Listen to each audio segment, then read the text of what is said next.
Hi friends, welcome to my channel. ఎవరైతే APPSC group 2 main ఎగ్జామ్కి prepare అవుతున్నారో ఆ అభ్యర్థులందరికీ ముందుగా ఆల్ ది బెస్ట్. ఈ ఏపీపీఎస్సీ గ్రూప్ 2 పరీక్షలో భాగంగా పేపర్ 2లో అతి ముఖ్యమైన ఎకనామిక్ సంబంధించి ఈ వీడియోలో కొన్ని బిట్స్ డిస్కస్ చేసుకుందాము. ఈ బిట్స్ అనేవి రీసెంట్గా రిలీజ్ అయిన central government Indian economic survey, అలాగే యూనియన్ బడ్జెట్, అలాగే ఏపీ సర్వే, ఏపీ బడ్జెట్, అలాగే AP Swarnandhra document, AP policies, వీటన్నిటిపై ఆధారపడి ఉంటుందన్నమాట. ఫస్ట్ క్వశ్చన్, 2024-25లో షెడ్యూల్డ్ కులాల సంక్షేమం కోసము 22,500 కోట్లు కేటాయించారు. 2024-25లో మద్యంపై రాష్ట్ర ఎక్సైజ్ నుండి ఆశించిన ఆదాయం 25,597 కోట్ల రూపాయలు. 2024-25లో ప్రజా పంపిణీ వ్యవస్థల పీడిఎస్ కోసము 15,500 కోట్లు రూపాయలు కేటాయించారు. ఇక్కడ మనకి 3 స్టేట్మెంట్లు ఇచ్చారు. ఈ 3 స్టేట్మెంట్లో 2024-25 ఆంధ్రప్రదేశ్ బడ్జెట్ ప్రకారము ఎన్ని సరైనవి అంటే మనకి ఇక్కడ 3 స్టేట్మెంట్లు ఇచ్చారు కదా. అంటే ఒకటి, షెడ్యూల్ కులాల సంక్షేమం కోసం 22,500 కోట్ల రూపాయలు కేటాయించారు అనేది ఒక స్టేట్మెంటు. అలాగే మద్యంపై, ఆల్కహాల్పై ఎక్సైజ్ డ్యూటీ కింద ఆశించిన ఆదాయం 25,297 కోట్ల రూపాయలు. అలాగే పీడిఎస్ వ్యవస్థ కోసం 15,500 కోట్ల రూపాయలు కేటాయించారు. 3 స్టేట్మెంట్లు ఇచ్చారు. అయితే ఆంధ్రప్రదేశ్ బడ్జెట్ నవంబర్లో రిలీజ్ చేసిన ఆంధ్రప్రదేశ్ బడ్జెట్ 2024-25 ప్రకారం పైన పేర్కొన్న 3 ప్రకటనలో ఎన్ని సరైనవి అని ఇస్తున్నారు. యాక్చువల్గా ఇది కొత్త మోడల్. ఎన్ని సరైనవి అంటే ఇక్కడ ఇచ్చిన మనకి మూడాటిలో ఎన్ని సరైనవి మనం ఆప్షన్ ఎంచుకోవాల్సి వస్తుంది అనమాట. 1 మాత్రమే కరెక్టు, 2 మాత్రమే కరెక్టు, 3 మాత్రమే, మొత్తం 3 కూడా కరెక్టు. కరెక్ట్ అని ఏమీ లేవు అంటే డి ఎంచుకోవాలి. మనకి ఇక్కడ ఇచ్చిన స్టేట్మెంట్లో యాక్చువల్గా 2024-25 ఆంధ్రప్రదేశ్ బడ్జెట్ ప్రకారము షెడ్యూల్ కులాల సంక్షేమం కోసం 22,500 కోట్లు కేటాయించారు అనేది స్టేట్మెంట్ కరెక్టు. నెక్స్ట్, ఇక్కడ మనకి ఎన్ని సరైనవి కావని ఇచ్చారు. నెగిటివ్ ఎన్ని ఉన్నాయో అన్ని మనం టిక్ చేయాల్సి వస్తుంది అన్నమాట. తర్వాత 2024-25 మద్యంపై రాష్ట్ర ఎక్సైజ్ నుండి ఆశించిన ఆదాయం 25,597 కోట్ల రూపాయలు, ఇది కూడా కరెక్టు. అలాగే 2024-25లో ప్రజా పంపిణీ వ్యవస్థల కోసము యాక్చువల్గా 12,500 కోట్ల రూపాయలు కేటాయించారు. కానీ ఇక్కడ మనకి స్టేట్మెంట్లో ఏమి ఇచ్చారంటే 15,500 కోట్ల రూపాయలు అని ఇచ్చారు. కాకపోతే కరెక్ట్ ఆన్సర్ ఏంటంటే 12,500 కోట్ల రూపాయలు కేటాయించారు. అందువల్ల ఆప్షన్ 3 అనేది రాంగ్ అనమాట. ఇక్కడ ఇచ్చిన మనకి స్టేట్మెంట్లో 1, 2 కరెక్టు, 3 మాత్రం రాంగ్. కాబట్టి ఇక్కడ మనకి ఇచ్చిన క్వశ్చన్ ప్రకారం ఎన్ని సరైనవి కావు అంటే 1 మాత్రమే సరైనవి కాదు, అది 3 అనమాట. కరెక్ట్ ఆన్సర్ ఏంటంటే ఆప్షన్ ఏ అనేది మనకి ఇక్కడ కరెక్ట్ ఆన్సర్ అవుతుంది. అంటే ఇది పైన ఇచ్చిన 3 స్టేట్మెంట్లో 1 మాత్రమే తప్పుగా ఇవ్వబడింది, అది కరెక్ట్. ఏంటంటే ఈ ప్రజా పంపిణీ వ్యవస్థల కోసం 12,500 కోట్లు కేటాయించారు. నెక్స్ట్, ఇలా డిస్కస్ చేసుకుంటే టైం ఎక్కువ పట్టేది, స్పీడ్గా లాగించేస్తాను. నెక్స్ట్,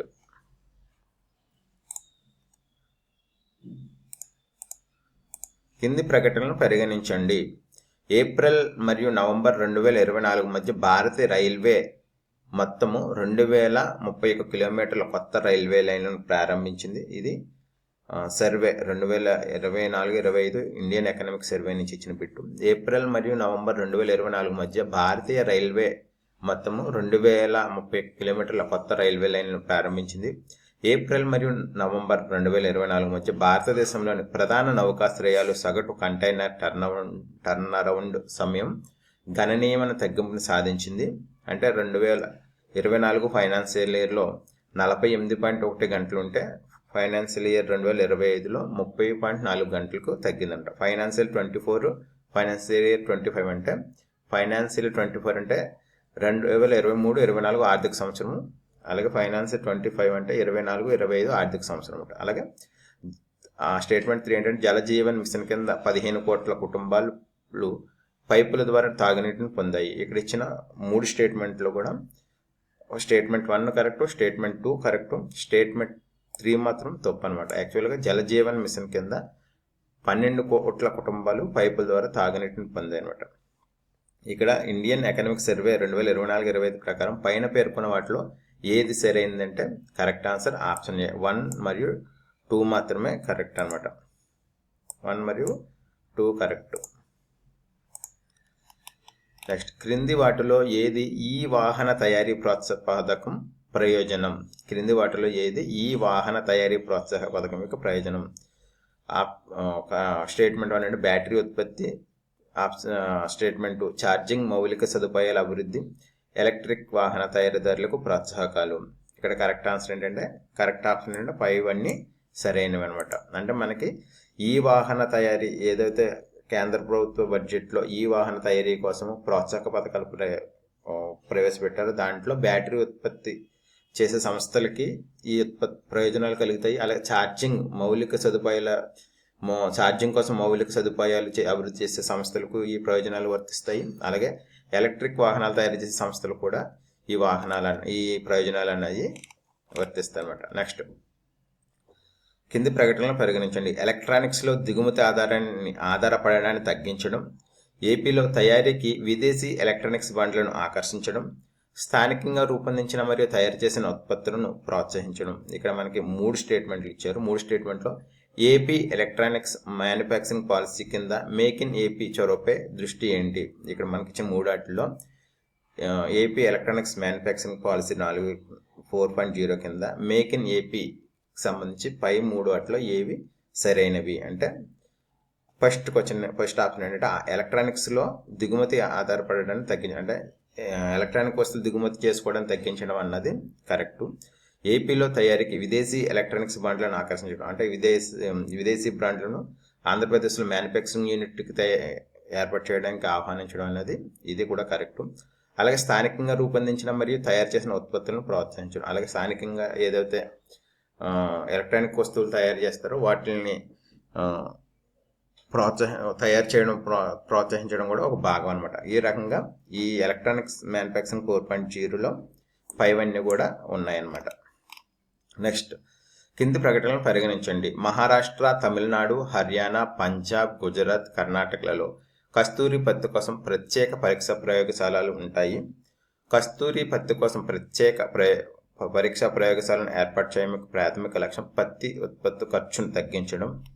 నెక్స్ట్, కస్తూరి పత్తి ప్రధానంగా ఆంధ్రప్రదేశ్ మరియు తమిళనాడు ప్రాంతాల్లో పెరుగుతుంది. పైన పేర్కొన్న ప్రకటనలో ఏది సరైనది? ఇక్కడ మనకు 3 స్టేట్మెంట్ ఇచ్చారు. యాక్చువల్గా ఇండియన్ ఎకనామిక్ సర్వే ప్రకారం మహారాష్ట్ర, తమిళనాడు, హర్యానా, పంజాబ్, గుజరాత్, కర్ణాటకలో ఇది 2024 కరెంట్ అఫైర్స్ ఎకానమీ నుంచి ఇచ్చిన బిట్టు. మహారాష్ట్ర, తమిళనాడు, హర్యానా, పంజాబ్, గుజరాత్, కర్ణాటకలలో కస్తూరి పత్తి కోసం ప్రత్యేక ప్రయోగశాలను ఏర్పాటు చేయనున్నారన్నమాట. యాక్చువల్గా ఈ ప్రత్యేక ప్రయోగశాలల ముఖ్య లక్ష్యం ఏంటంటే ఆ కస్తూరి కాటన్కి సంబంధించి పత్తికి సంబంధించి వివిధ పరీక్షలు నిర్వహించి అది క్వాలిటీ ఎంత క్వాలిటీ ఉంది అన్నది ఇవ్వడం అనేది ఈ పరీక్ష ప్రయోగశాల యొక్క ముఖ్య లక్షణం. అంటే ఈ క్వాలిటీని మనం సర్టిఫై చేస్తే, అంటే ఆ కాటన్ యొక్క క్వాలిటీని సర్టిఫై చేస్తే అది విదేశాలలో కూడా అది కొనడానికి ముందుకు వస్తారని, ఈ కాటన్ క్వాలిటీని చెక్ చేయడానికి ఈ ప్రయోగశాలలు అయితే ఏర్పాటు చేస్తున్నారు. యాక్చువల్గా పత్తి ఉత్పత్తిని తగ్గించడం అనేది రాంగు. అలాగే కస్తూరి పత్తి ప్రధానంగా ఆంధ్రప్రదేశ్, తమిళనాడు ప్రాంతాల్లో లభిస్తుందన్నమాట. అందువల్ల స్టేట్మెంట్ 1 మరియు స్టేట్మెంట్ 3 కరెక్ట్, అంటే ఆప్షన్ సి కరెక్ట్ అనమాట. నెక్స్ట్, అలాగే ఎవరైతే గ్రూప్ 2 ప్రిపేర్ అవుతున్నా వాళ్ళ కోసము ఎకనామిక్ సంబంధించి 800 MCQs తెలుగు మరియు ఇంగ్లీష్లో తయారు చేసాము. ఇప్పుడు నేను డిస్కస్ చేసిన ఆధారంగా ప్రశ్నలు అదే విధంగా ఉంటాయి. ఇవి స్వర్ణాంధ్ర విజన్ డాక్యుమెంట్ నుంచి 200 MCQs, ఆంధ్రప్రదేశ్ ప్రభుత్వం విడుదల చేసిన శ్వేతపత్రాల నుంచి 100 MCQs, అలాగే ఏపీ సామాజిక ఆర్థిక సర్వే బడ్జెట్, అలాగే ముఖ్యమైన పథకాలు నుంచి 150 క్వశ్చన్స్, అలాగే కొత్త పాలసీల నుంచి 100 క్వశ్చన్స్, కేంద్ర ప్రభుత్వ బడ్జెట్ నుంచి 100 క్వశ్చన్స్, అలాగే భారత సామాజిక ఆర్థిక సర్వే బడ్జెట్ నుంచి 100 క్వశ్చన్స్, కరెంట్ ఎకానమీ నుంచి 100 క్వశ్చన్స్, మొత్తం 800 క్వశ్చన్స్. ఇది గ్రూప్ 2 ప్రిపేర్ అవుతున్న అభ్యర్థులకు ఎంతగానో ఉపయోగపడతాయి. ఎవరైనా కావాల్సిన వాళ్ళు మా వాట్సాప్ నెంబర్కి 8639987796కి మెసేజ్ పెట్టండి. కేవలం 199 రూపాయలకే అందజేస్తున్నాము. మీరు పేమెంట్ స్క్రీన్ షాట్ నేను వాట్సాప్ నెంబర్ పెడితే దానికి మీకు గూగుల్ పే నెంబర్ ఇస్తాను, ఫోన్పే నెంబర్ ఇస్తాను. దానికి అమౌంట్ పంపిస్తే స్క్రీన్ షాట్ పంపిస్తే మీకు మెటీరియల్ వాట్సాప్లోనే పంపించడం జరుగుతుంది అనమాట. నెక్స్ట్, ఆంధ్రప్రదేశ్ అభివృద్ధి ప్రణాళికలో గ్రీన్ కవర్ మరియు క్లైమేట్ రెసిలియంట్ ఇన్ఫ్రాస్ట్రక్చర్ కింది వాటిలో ఏది కీలకమైన దృష్టి కేంద్రీకరించబడలేదు? ఆంధ్రప్రదేశ్ అభివృద్ధి ప్రణాళికలో అంటే ఇది 2047 విజన్ డాక్యుమెంట్కి సంబంధించిన క్వశ్చన్. గ్రీన్ కవర్ మరియు క్లైమేట్ రెసిలియంట్ ఇన్ఫ్రాస్ట్రక్చర్ కింద ఈ కింది వాటిలో ఏది దృష్టి కేంద్రీకరించబడలేదు అంటే అటవీ విస్తీర్ణాన్ని విస్తరించడం, నీటిని సంరక్షించడం, జీవ వైవిధ్యాన్ని ప్రోత్సహించడం. యాక్చువల్గా ఏంటంటే గ్రీన్ కవర్ మరియు క్లైమేట్ రెసిలియంట్ ఇన్ఫ్రాస్ట్రక్చర్ కింద ఈ మూడాట్ల మీద కూడా దృష్టి కేంద్రీకరించబడింది అనమాట. అదేంటంటే అటవీ విస్తీర్ణాన్ని విస్తరించడం, నీటిని సంరక్షించడం, జీవ వైవిధ్యాన్ని ప్రోత్సహించడం. అందువల్ల ఏంటంటే ఇక్కడ పైన 3 కూడా కరెక్టే. అందువల్ల కీలకమైన దృష్టి కేంద్రం కాదు అంటే రాంగ్. 5 ఏవి కావు అంటే ఇవన్నీ పాజిటివ్ పాయింట్స్. ఇక్కడ ఏంటంటే మనకు నెగిటివ్ పాయింట్స్ అడిగారు కానీ ఇక్కడ నెగిటివ్ పాయింట్స్ ఏమి లేవు కాబట్టి ఇక్కడ 5 ఏవి కావు అని చెప్పేసి ఇస్తాం అనమాట. నెక్స్ట్, ఇన్నోవేషన్ మరియు ఎంఎస్ఎంఈలపై కింది ప్రకటనలు పరిగణించండి. వ్యవస్థాపకులు మరియు ఎంఎస్ఎంఈల కోసం సహాయక పర్యావరణ వ్యవస్థను సృష్టించడం ద్వారా ఆంధ్రప్రదేశ్ ఆవిష్కరణలకు మద్దతు ఇస్తుంది. ఆంధ్రప్రదేశ్ సంప్రదాయ మరియు చేతి వృత్తులకు కేంద్రంగా ప్రపంచ ఆర్థిక వ్యవస్థలో కీలక పాత్ర పోషించాలని లక్ష్యంగా పెట్టుకుంది. కరెక్ట్ ఆన్సర్ ఏంటంటే ఆప్షన్ 2. ఆప్షన్ సి 1 మరియు 2 కూడా కరెక్ట్ ఉంటాయి. 2047 విజన్ డాక్యుమెంట్ ప్రకారం ఆంధ్రప్రదేశ్లో ఎంఎస్ఎంఈ మరియు వ్యవస్థాపకుల కోసము సహాయక పర్యావరణ వ్యవస్థను సృష్టించడం అలాగే ఆవిష్కరణలకు మద్దతు ఇవ్వాలని ఆంధ్రప్రదేశ్ నిర్ణయించుకుంది. అలాగే ఆంధ్రప్రదేశ్లో సాంప్రదాయ మరియు చేతి వృత్తులకు కేంద్రంగా ప్రపంచ ఆర్థిక వ్యవస్థలో కీలక పాత్ర పోషించాలని చెప్పి కూడా లక్ష్యంగా పెట్టుకుందనమాట. నెక్స్ట్, క్రింది స్టేట్మెంట్లను పరిగణించండి. ఆంధ్రప్రదేశ్లో మహిళా శ్రామిక శక్తి భాగస్వామ్య రేటు 45.8%. భారతదేశంలో ఆంధ్రప్రదేశ్ అత్యధిక మహిళా శ్రామిక శక్తి భాగస్వామ్య రేటును కలిగి ఉంది. భారతదేశంలో మహిళా శ్రామిక శక్తి భాగస్వామ్య రేటు జాతీయ సగటు 37%. ఇక్కడ ఇచ్చిన విజన్ డాక్యుమెంట్ ప్రకారం పై స్టేట్మెంట్లో ఏది సరైనదంటే కరెక్ట్ ఆన్సర్ ఏంటంటే ఆప్షన్ 1 మరియు 3 కరెక్ట్. ఏంటంటే ఆంధ్రప్రదేశ్లో మహిళా శ్రామిక శక్తి భాగస్వామ్య రేటు అంటే మొత్తం శ్రామిక శక్తిలో మహిళలు 45.8% అయితే ఉన్నారు. అలాగే ఆంధ్రప్రదేశ్లో భారతదేశంలో అత్యధిక మహిళా శ్రామిక శక్తి రేట్ని కలిగి ఉన్నది సిక్కిం అనమాట. ఇక్కడ ఆంధ్రప్రదేశ్ అన్నది రాంగ్, సిక్కిము అంటే ఆప్షన్ స్టేట్మెంట్ 2 తప్పు. అలాగే భారతదేశంలో మహిళా శ్రామిక శక్తి భాగస్వామ్య రేటు జాతీయ సగటు ఎంతంటే 37%. నెక్స్ట్, టెలికమ్యూనికేషన్స్ కింది ప్రకటనలను పరిగణించండి. టెలికమ్యూనికేషన్స్, కంప్యూటర్ మరియు ఇన్ఫర్మేషన్ సర్వీసెస్ కోసం భారతదేశం ప్రపంచంలో 2వ అతిపెద్ద ఎగుమతిదారుగా ఉంది. ఇది స్టేట్మెంట్ 1 కరెక్ట్.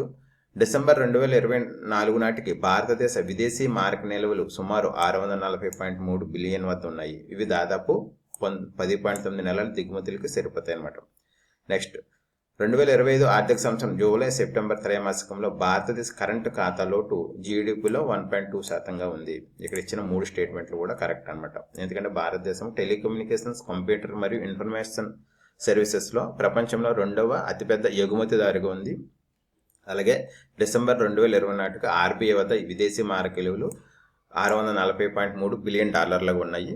ఇది మనకి 10 నెలల పాటు ఇప్పుడు చేసుకుంటున్న దిగుమతులను చేసుకోవడానికి సరిపోతుంది అనమాట. అలాగే Q2 జూలై సెప్టెంబర్ త్రైమాసికంలో జీడిపిలో కరెంటు ఖాతా లోటు 1.2%గా ఉందన్నమాట. ఇక్కడ మనకి ఇచ్చిన అన్ని స్టేట్మెంట్లు కూడా కరెక్టే. డి.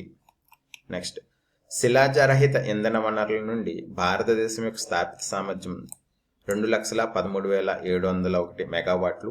లైఫ్ చర్యల కారణంగా 2030 నాటికి ప్రపంచ వినియోగదారులు $440 బిలియన్ ఆదా చేయవచ్చు.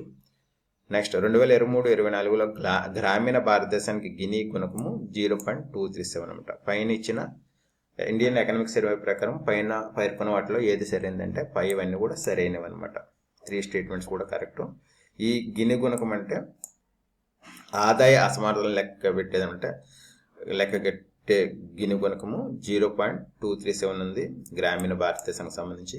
అలాగే లైఫ్ చర్యల కారణంగా ప్రపంచ వినియోగదారులు $440 బిలియన్ ఆదా చేసుకోవచ్చు. అలాగే శిలాజరహిత మరియు ఇంధన వనరుల నుండి భారతదేశం యొక్క స్థాపిత సామర్థ్యం 2,13,701 మెగావాట్లు ఉంది. Okay friends. అలాగే ఎవరైనా 800 MCQs కావాలంటే మా వాట్సాప్ నెంబర్ 8639987796కి మెసేజ్ చేయండి. అలాగే ఇలాంటి వీడియోస్ కావాలంటే మా వీడియోని ఒక లైక్ చేయండి. Thank you.